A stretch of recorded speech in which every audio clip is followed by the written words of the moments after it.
Friends, in this video we are going to discuss the ex gratia scheme announced by central government recently.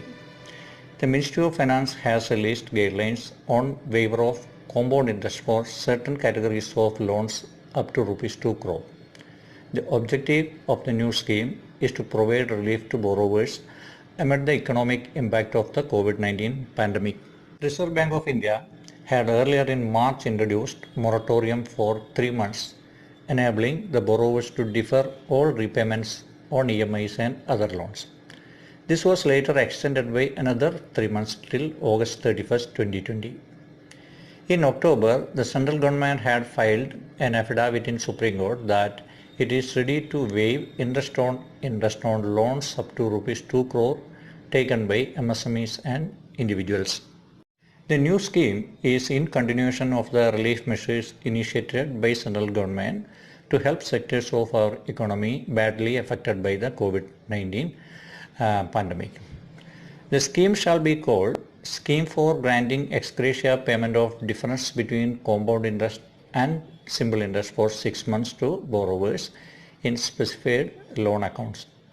That is from 1st March 2020 to 31st August 2020. The scheme shall apply to all commercial banks, NBFCs, cooperative banks, regional rural banks, housing finance companies, etc. Now regarding eligibility criteria under the scheme, let's see what are the types of loans eligible under the scheme. The scheme is applicable for MSME loans, education loans, housing loans, consumer durable loans, automobile loans, personal loans to professionals, consumption loans, and also for credit card dues. The sanction limit or outstanding in the loans should not be more than Rs 2 crores as on 29 February 2020. The ceiling of Rs 2 crores is the aggregate of all facilities with all lending institutions. In other words, the scheme will not be applicable to any borrower whose aggregate of all loan facilities with lending institutions exceed Rs 2 crore. This eligibility will be subject to the following conditions. That is, account should be standard as on 29 February 2020. That is, it should not be a non-performing asset as on the last date of February. Some borrowers have availed the benefit of moratorium announced by RBI in March, whereas some others have not opted for the same. But the ex gratia payment under this new scheme will be applicable irrespective of whether the borrower had availed moratorium on repayment fully or partly or not availed at all. That means the scheme will be applicable to all eligible borrowers irrespective of whether they had availed the moratorium or not. And what exactly is the benefit available for the borrowers under the scheme? As per the policy decision of the Government of India, this scheme mandates ex gratia payment to the eligible borrowers. The payment will be by way of crediting the difference of compound interest and simple interest for the period from 1st March 2020 to 31st March 2020 by the respective lending institutions. In other words, the banks and other lending institutions will be crediting the difference between the actual interest charged by them and the interest payable at simple interest rate to the loan accounts of the borrowers. The ex gratia amount will not be paid in cash nor credited to their savings accounts, and it will be done irrespective of whether the borrower had earlier opted for moratorium on repayment or not. There may be some borrowers who might have closed their loan accounts during the above period. They are also eligible for the ex gratia announced by Government of India now, but their eligible amount will be calculated for the period from 1st March to the date of closure of their loan accounts. Education loans, housing loans, consumer durable loans, credit card dues, auto loans, personal loans and consumption loans are normally given in the form of term loans or demand loans. In the case of these loans, the outstanding in the account as on 29th February 2020 will be the reference amount for calculation of difference in interest. The simple interest and compound interest for this reference amount for the specified period will be calculated separately and the difference between them will be arrived at. While making the calculation, repayment in the loan accounts during the period, that is during the above period, will be ignored.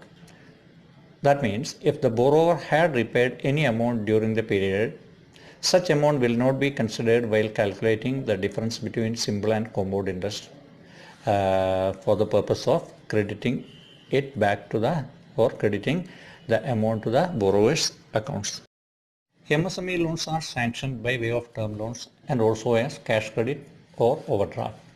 For loans sanctioned as term loans, the outstanding in the account as on 29th February will be the reference amount.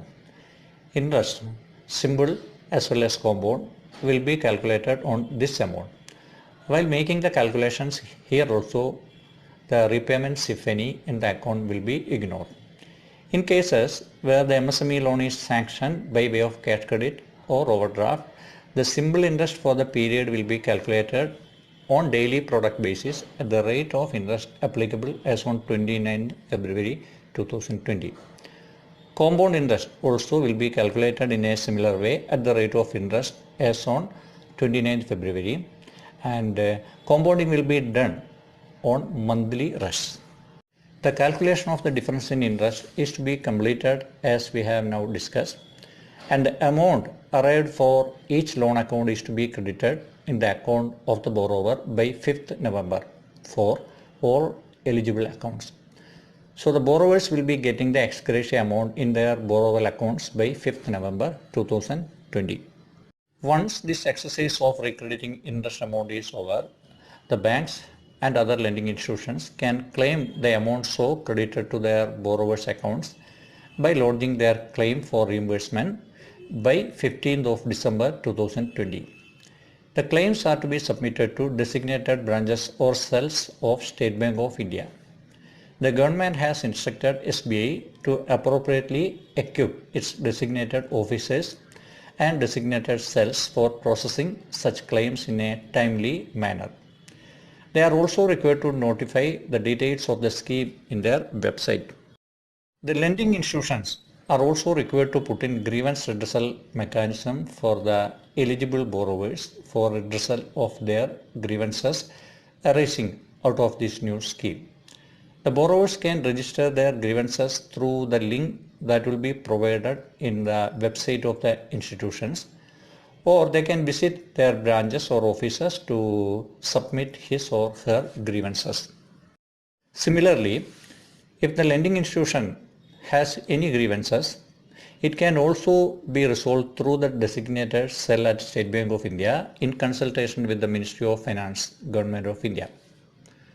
Friends, these are the salient features of the scheme now announced by Government of India as a support and relief measure for the borrowers who have been affected by the corona-induced economic problems.